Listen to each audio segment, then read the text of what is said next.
Chapter 23 generally talks about the heart. The heart can be its own natural illness, and each illness can represent something just as the heart represents much more than emotions in literature. As the heart is recognized as the center of emotions within the humankind and the center of the body, the fever could represent the randomness of fate, the harshness of life, the unknowability of the mind of God, the playwright's lack of imagination, and any of a wide array of possibilities. I realized when reading this chapter that all diseases and sicknesses that happen in it's never just a heart disease, it's rarely just an illness or symbolic. If a character gets sick, it's more than likely for a certain reason. Heart, in loyalty and trust, in courage and fidelity, in having a true heart, can only die by blow to the heart. Unlike Hawthorne's character's demise, though, Jim's is also heartbreaking. Conrad knows better, though. It's tragedy, not epic, as he proves by that shot in the heart. So this chapter really reminds me that I should put myself into someone else's shoes and not my own personal perspective, like what I really think about it, but in reality what the character and or the author is trying to convey or show us the audience. Looking outside the box and focusing on different points of views within the text is a great example of reading in between the lines, or really just thinking out what the characters are trying to view. So a great quote we found within the How to Read Literature Like a Professor book would be, "The formula I generally offer is this: don't read with your eyes. What I really mean is don't read only from your fixed position in the year of our Lord 2000 and some." So this is basically telling you that when reading a story, viewing it in the eyes of the characters will help you in not missing an important aspect that may be important in the story as a whole. So just like really knowing how to find the important aspects of the story that would really help. A great example of reading it between the lines would be the children's story, The Three Little Pigs. So The Three Little Pigs is basically about three pigs who move out of their mother's house and really want to make a house of their own. So there's the straw house, the stick house, and the brick house.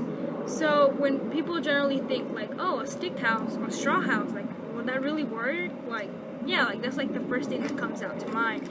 So those two pigs really didn't think out the outcomes of building a house that isn't really stable and that would really hold like weather conditions or just like disasters that would occur to it. Like raining hard would destroy like the straw house, or like flooding would destroy the stick house, like stuff like that, like just like weather conditions or many other problems that may have occurred.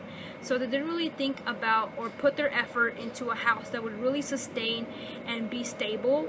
So that really just shows that those pigs really weren't thinking in the right direction into building a house that would really like help them out in the future. But on the other hand, the third pig really did think out and put his time and his effort into building a house that was really just like stable, like a brick house of our own. Like, you know, whoever knew that a big odd wolf would just go and blow down or try to blow down your house? The lesson in the story would be that hard work and patience really pays off at the end.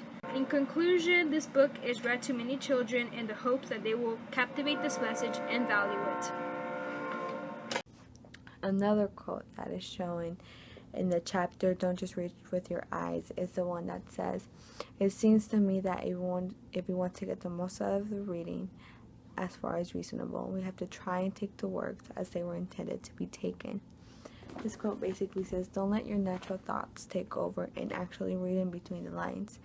So you actually know what's going on and you can understand the text better. And you know what's there, and then you get the general idea of the whole story or the whole passage. Chapter 26. The author implied various forms of irony, such as situational, verbal, and dramatic irony to showcase various forms of literature aspects to the story. Just knowing how to identify each of them helps the reader understand the text itself. Within the text of the book, it states, "We must remember irony trumps everything." In other words, every chapter in this book goes out the window when irony comes out the door. And then an extra example would be the movie The Other Woman. So it's about a husband and his wife. They're like married, you know, like, but then the man like has mistresses and like he just like he plays around with them. Like he really doesn't like them. He just wants them like, you know, for fun, I guess.